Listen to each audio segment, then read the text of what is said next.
Halo semuanya, kenalin nama saya Dimas Giratanjaya. Saya adalah mahasiswa Universitas Sriwijaya, jurusan Manajemen Informatika tahun 2025. Jadi di sini saya akan menjalankan tugas yang diberikan oleh dosen saya, yaitu menjelaskan kembali apa saja yang telah saya pelajari selama setengah semester ini tentang algoritma dan pemrograman.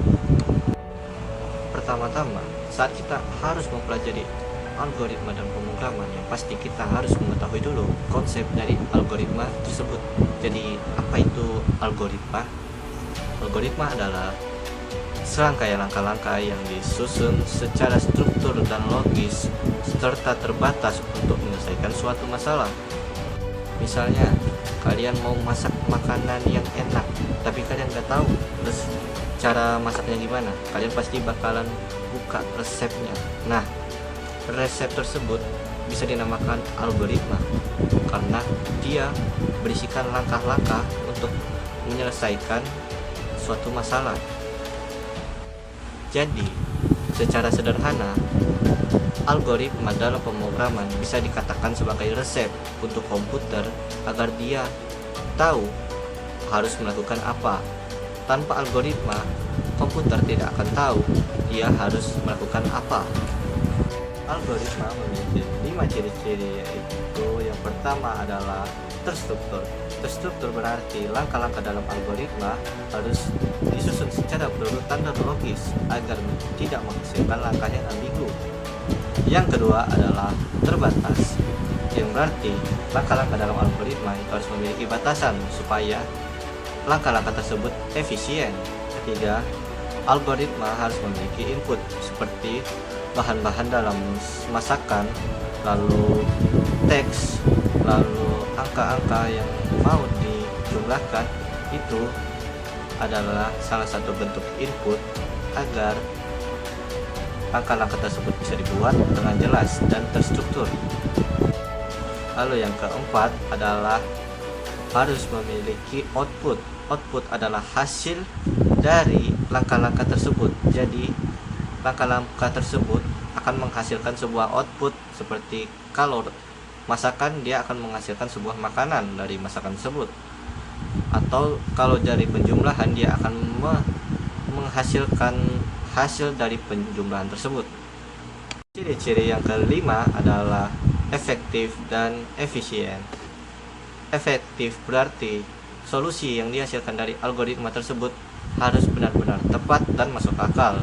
Lalu efisien berarti sumber daya yang digunakan untuk melakukan langkah-langkah algoritma tersebut harus seminimal mungkin.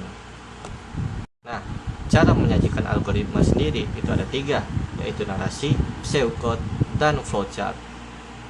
Narasi berarti kita menyajikan menggunakan bahasa sehari-hari yang normal seperti bahasa manusia biasa.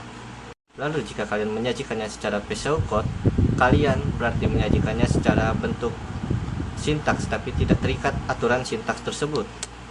Lalu yang terakhir, cara penyajian flowchart, yaitu cara menyajikan flowchart dengan menggambarkan visualisasi dari kerja tersebut, langkah-langkah tersebut dengan simbol-simbol dan grafis. Selanjutnya kita akan membahas tentang jenis-jenis algoritma. Satu masalah bisa diselesaikan dengan berbagai jenis algoritma tergantung pendekatan yang diperlukan.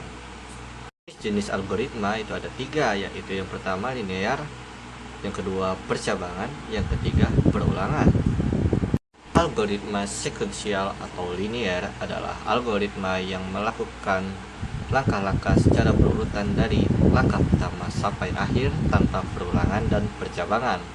Algoritma percabangan memungkinkan sebuah program untuk membuat keputusan tergantung kondisinya, yaitu true atau false.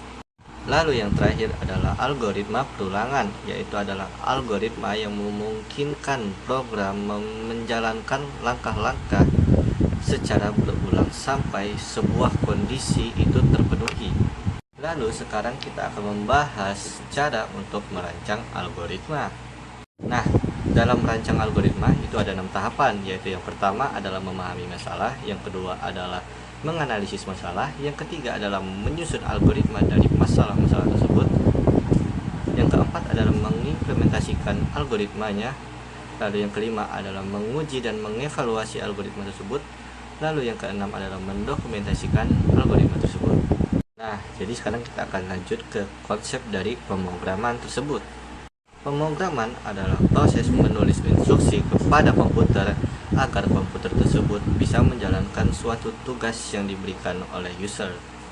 Pemrograman sendiri terus mengalami perkembangan dari machine language sampai ke assembly language dan hingga saat ini ke bahasa tingkat tinggi, yaitu seperti C++, Java, dan lain-lainnya. Dalam pemrograman itu ada yang namanya alur kontrol. Apa itu alur kontrol? Alur kontrol adalah urutan atau cara suatu program dalam mengeksekusi perintah-perintah yang dijalankan. Alur kontrol sendiri memiliki 4 jenis, yaitu yang pertama adalah sequential atau berurutan, yang kedua adalah selection atau percabangan, yang ketiga adalah iteration atau perulangan, yang keempat adalah jump atau lompatan.